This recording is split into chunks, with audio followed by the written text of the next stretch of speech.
Style design. I think lifestyle design is getting to spend your time the way you want to spend it. And I think that that changes all the time. So lifestyle design to me is a constant deciding and choice of what you want to do in this day, this moment, this hour, this month, this year. But I think that it really is about connecting to what it is that makes you feel fulfilled. And I think that's the cool part about it, is that that's different for everybody. You know, somebody might be fulfilled being a stay-at-home mom, and somebody might be fulfilled, you know, jumping off bridges all the time, or running their own business, which is just as crazy as jumping off bridges. So Freedom. freedom. If it's genuinely what you want to do, and it comes from an authentic place, not a, this is what I think I should do, what the world tells me to do, I think there's no wrong answer if every day you wake up excited to live, to do more, to grow. Yeah, I agree. And what is in your daily cocktail for the soul? I love this question, and I love that you call it a daily cocktail, because it is. It makes you feel good, and when you drink the daily cocktail, you feel awesome. For me, I really need, at the bookends of my day, I need time. So my morning routine is really important to me. That includes journaling right when I wake up.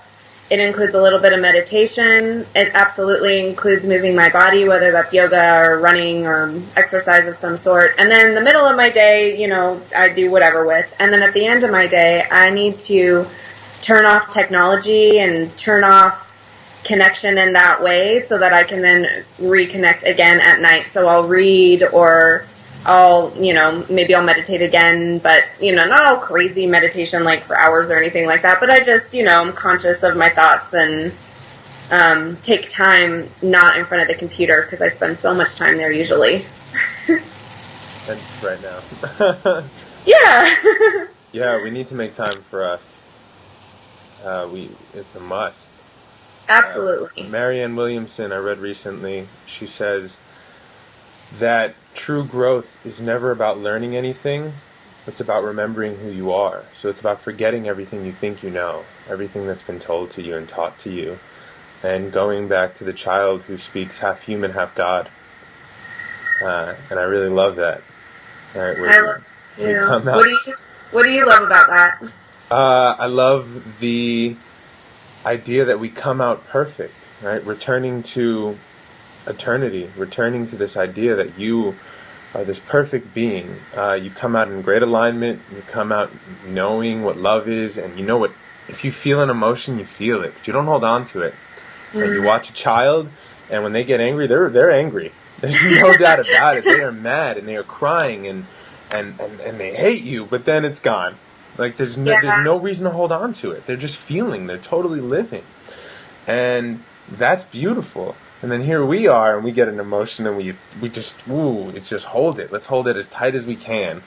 Or we attach meaning to it, or we turn it into something else. Because it defines who we are. Yeah. As opposed to, like, no, this is who I am. I'm going to live. I'm mad. I'm not anymore. I love you. Because at the end of the day, you're my brother and sister, right? We're all these citizens of eternity. We're all related, and it's beautiful. My dad died when I was 15, but he was a pediatrician before that, and he calls what you're talking about the cosmic twinkle. Mm-hmm. It's that thing that we're all born with before we learn all this other stuff. You know, learn how to, attach to everything, learn how to create drama in our lives. And he said that was one of the reasons he loved being a pediatrician, because kids, when their elbow hurts, their elbow hurts. It's not like their elbow hurts because they're emotionally holding on to, something. And they're very pure and honest in those places. He said it's much easier to treat children than it is to treat adults. What a trip, yeah, because our mind can create so many mental pains in our, like, actual manifestations in our body. That's so interesting. I believe that. The cosmic twinkle. Yeah. That's great. Yeah, there's something about forgetting, right? I call, lifestyle design when I talk to my clients, or, what I write about is we want to get to this place of freedom, which is what you said, doing what you love and being able to do it, make time yours, mastering time. And we are these masters. And it's everything else that says, you need to have this insurance, you need to be this safe, and what is safety, and all these definitions we put on words.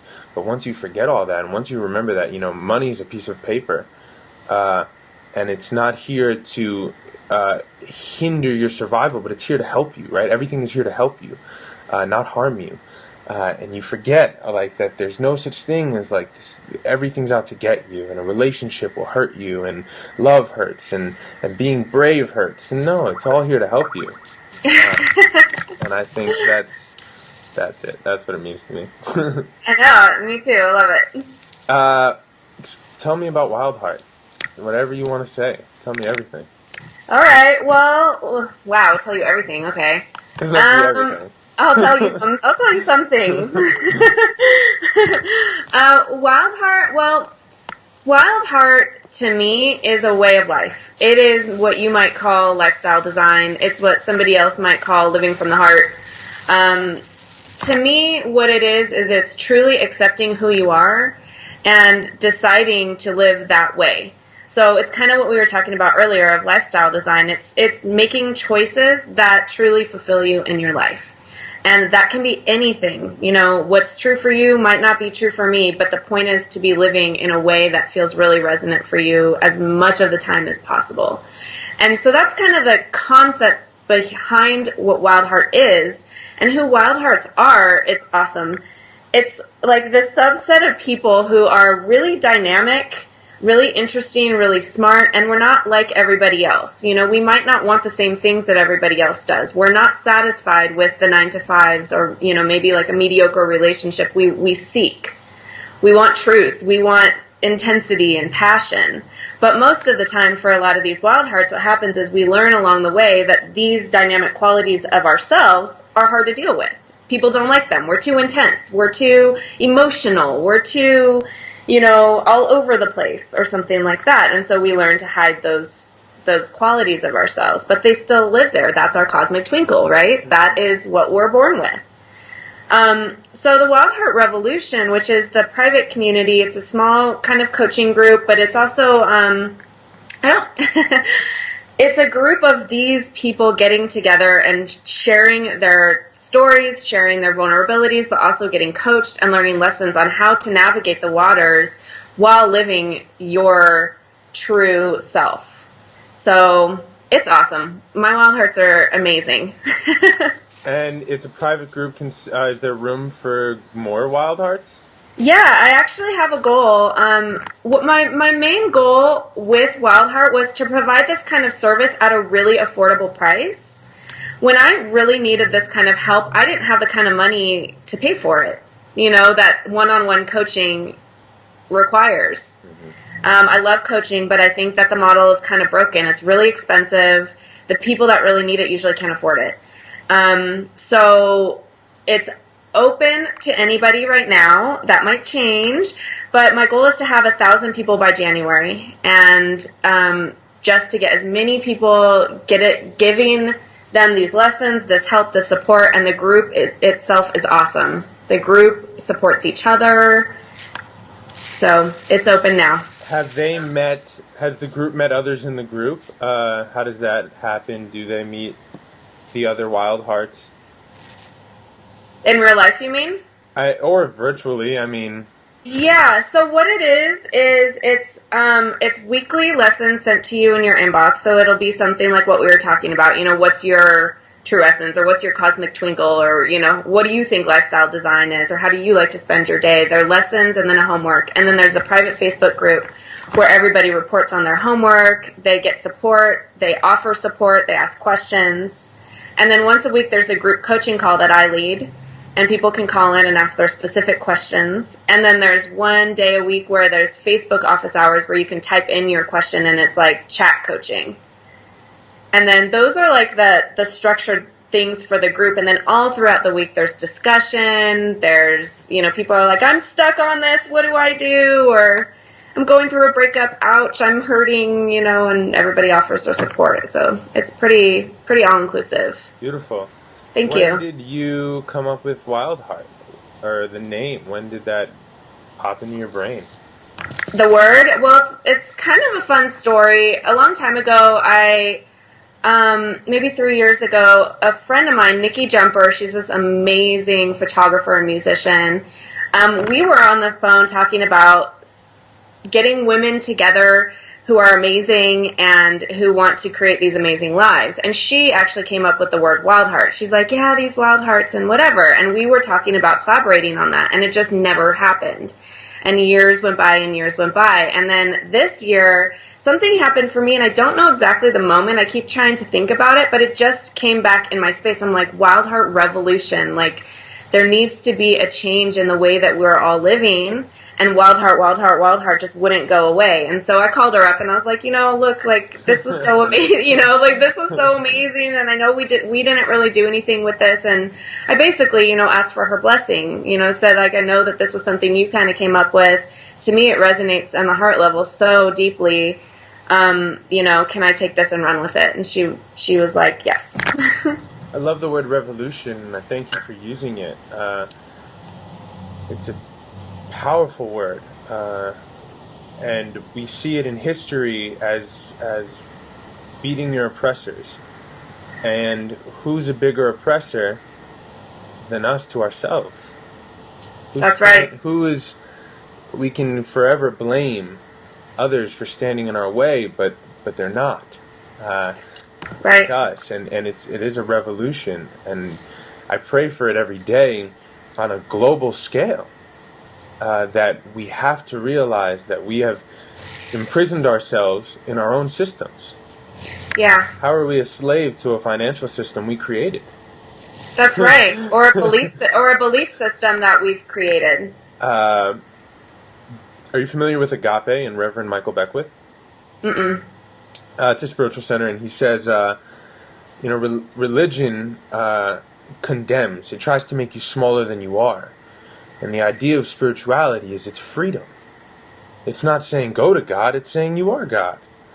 Right? Every scripture, whatever you believe in, doesn't say do good now so you go to this great place after. Right? The Bible says heaven on earth. So you've got now to make the heaven. The Quran says there's a garden waiting for you. You're there. Are there waters flowing or are they dry? And I love that revolution, that every day people wake up more and more eager to turn the waters on. Yeah. To craft their ideal world. That's right. And that is the revolution, it's our own personal revolutions for ourselves.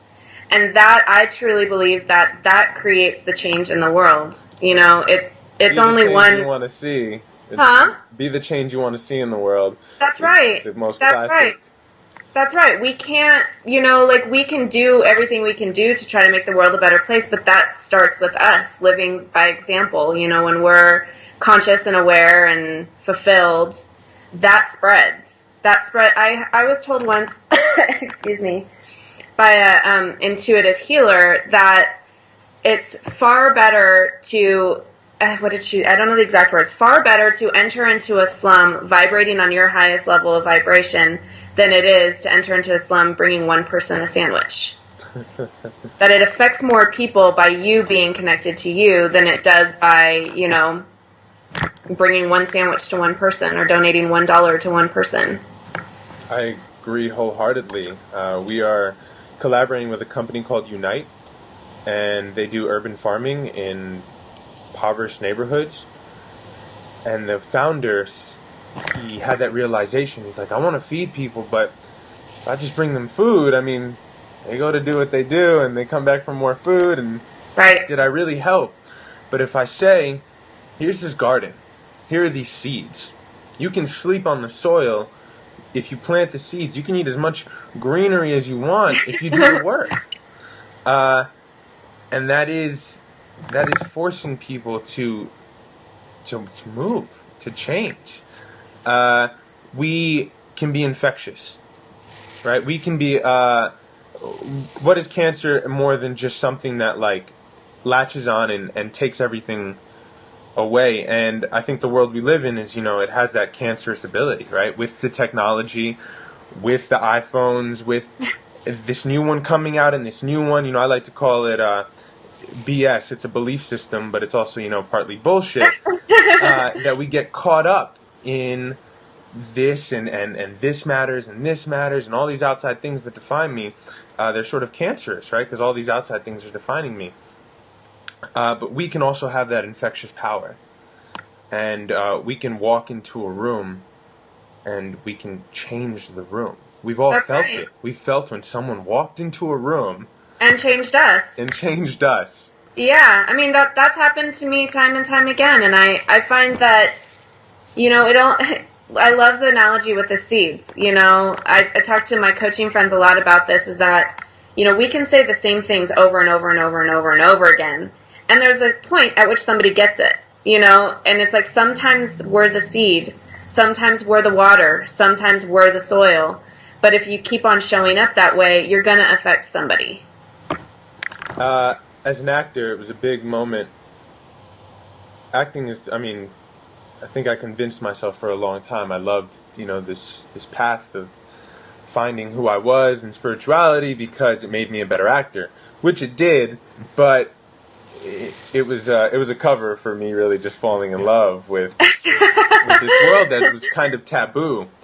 Because it still is sort of taboo to find internal growth. Well, yeah. It's the same thing. It's threatening to people that don't understand or who aren't ready for it or who aren't living their lives fulfilled. When they see somebody who is vibrating on a high level or who is happy or who, isn't bothered by the things they're bothered by, it somehow threatens their own systems. And it comes the most I see from my clients and from my own life. When you be your authentic self, it's when the family and friends start noticing and start taking a step back. Oh, you're too good for us? Oh, you don't want to hang out with me? Oh, you don't want to complain with me anymore? You don't want to gossip with me? You don't want to listen to me gossip? I'm like, no, I don't. You don't want to eat this bad food with me and talk about our problems? And it's no, I don't. No, no, I don't. Good. And this is my life, so I get to choose that. That's my design. Mm-hmm. But yeah, I hear you. That is kind of what happens. Is the more that we decide for ourselves what is important to us in our lives, some of the people that were there before don't stay. And I think that's okay. They're not supposed to. Life is ever changing. We're changing, and we decide every day. I think some of the greatest moments I've had are with people. I grew up in New York City, and people I knew I would never see again on the subway imparted such wisdom on me. It was like 16 minutes of, you have to be an angel. And you can't be anything else because I'm never going to see you again. I never take this train. It's 3 o'clock in the morning. I'm on the other side of town. Why are you in this cart right now? And so vibrant. So much wisdom. And it's those moments, right? It's those things that we realize. It's every person, it has that twinkle. Mm-hmm. And when we start looking for that, we'll find it everywhere.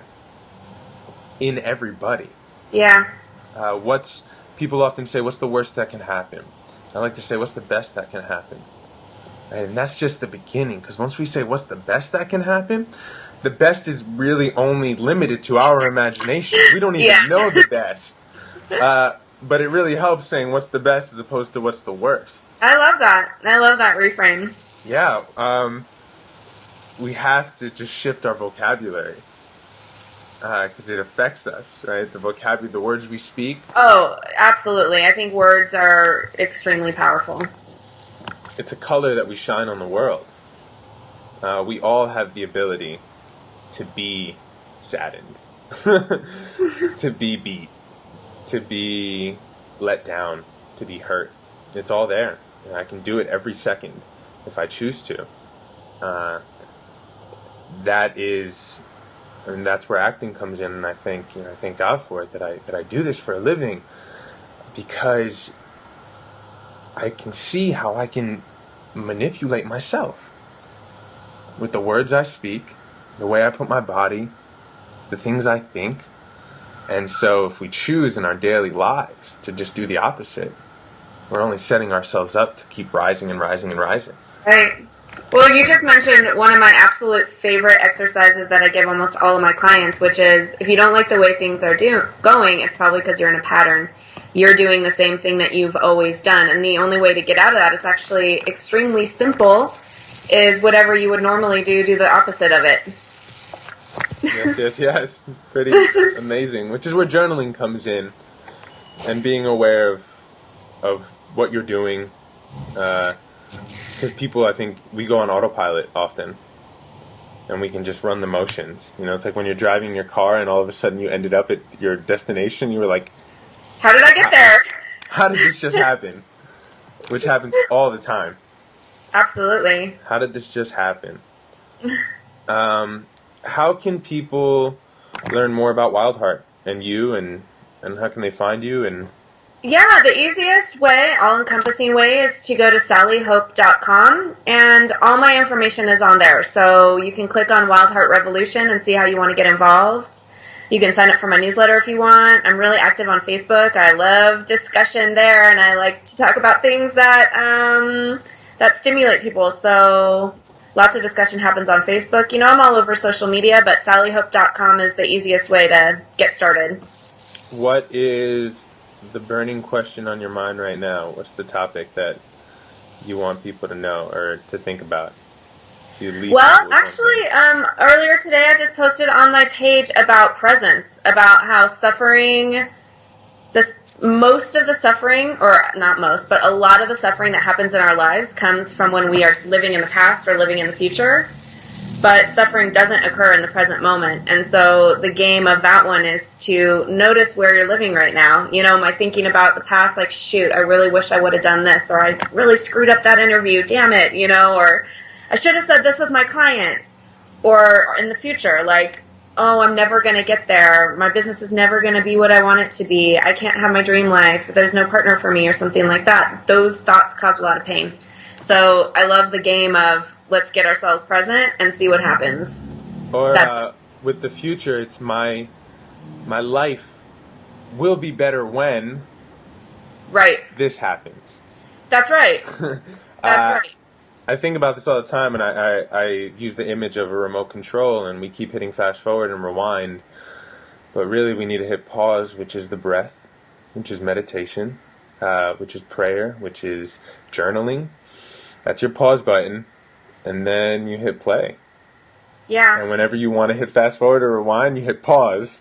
I know. Well, that goes back to do the opposite, right? If you want to go forward or back, stay. Mm-hmm. Like every time you just want to, your brain wants to go either way, just hit pause, take a sec, hit play. That's right. You have to live in play. Right. And I think it's funny because I think, like, I used to have this misconception about meditation or spirituality or whatever, that, like, there's a right way to do it. You know, like, if I don't sit there for 2 hours and, like, just have no thoughts, then I'm doing it wrong. But what I've learned now is that, like, spirituality and meditation and thought and prayer and whatever you want to call it, it's a choice in every moment. You know, like, we never get there. We never get to the point at which we're like, oh, I'm doing this perfectly, because there's no perfect, you know, or there is a perfect, but it's what you're doing now. And so the perfect thing to do is just decide to try. You know, decide to notice if I'm in the past or in the future, or if I'm present. Decide to press play. Decide to press pause. That, to me, is what spirituality is. It's in the choice. If I can do one thing while my time is up on this earth, it's that people realize meditation is not this Om Shanti, cross-legged, full lotus, open hips, I can sit under a tree for 10 hours a day. That it is while I'm cooking my food. Right. While I'm boxing. If I'm doing one thing and I'm just doing it, I'm in a meditative state. That's it. That's right. I'm there. I'm in my play. I'm in presence. Consciousness of what you're doing. That's it. That is it. So that would be a good goal. Yeah. I think that can happen somewhere. Thank you so much. Thank you. I really appreciate it. Yes, thank you. Have a beautiful day, and I'll turn off the recording.